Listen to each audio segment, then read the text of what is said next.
Hi everyone, we are Team Aardvark. My name is Mariana, My name's Orion. I'm Laura. And I'm Yumi. and we will be presenting our project regarding data analysis of New York City arrests with the focus on social equity and justice, focusing on a data-driven approach to analyze current disparities and have some potential future directions with these disparities.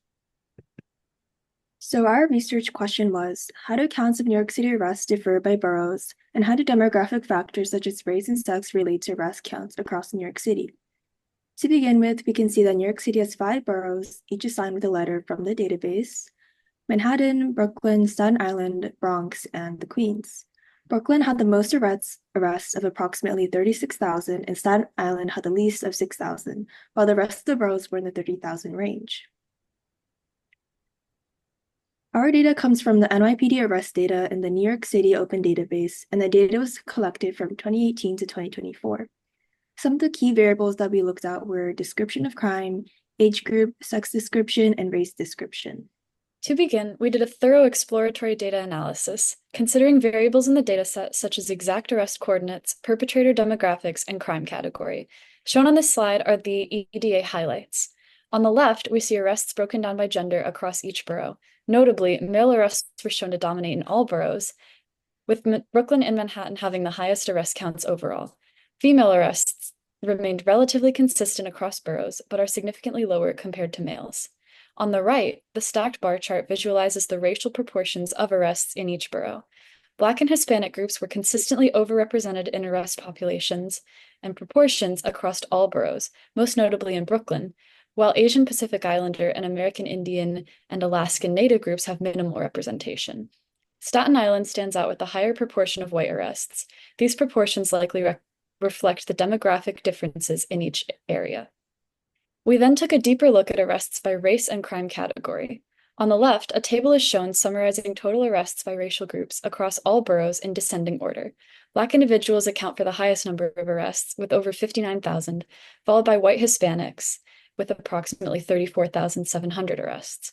Other racial groups, such as Asian Pacific Islanders and American Indian/Alaskan Natives, have significantly lower arrest numbers by comparison.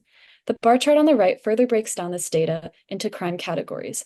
Violent crimes and property crimes dominate across most racial groups, while drug-related crimes show more variations across race. This visualization highlights disparities in the prevalence of different crime types and provides critical insights for identifying trends in arrests, likely stemming from various socioeconomic and demographic disparities present in the city. Together, these analyses illustrate racial and geographic disparities in arrest, underscoring areas for future investigation and potential policy reform. To further our exploratory data analysis, we decided to make a model, and specifically an additive linear regression model, since it's useful in analyzing the arrest versus race, sex, and borough predictors from our analysis.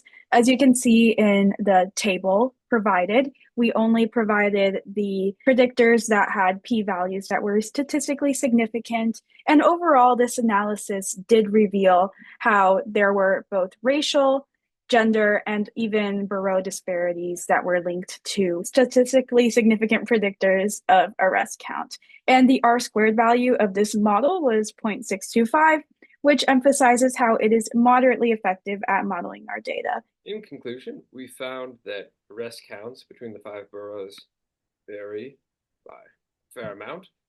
We decided to bring in information from outside of the database to try to understand the different arrest counts. As you can see here, ranking boroughs by population aligns fairly neatly with ranking them by arrest count. Notably, Queens is the second most populous borough, but has a much lower arrest count. This could be due to the low poverty rate in Queens, which is second only to Staten Island. On the other hand, almost to refute that point, Bronx has the highest poverty rate by a considerable margin, and its arrest count isn't particularly notable.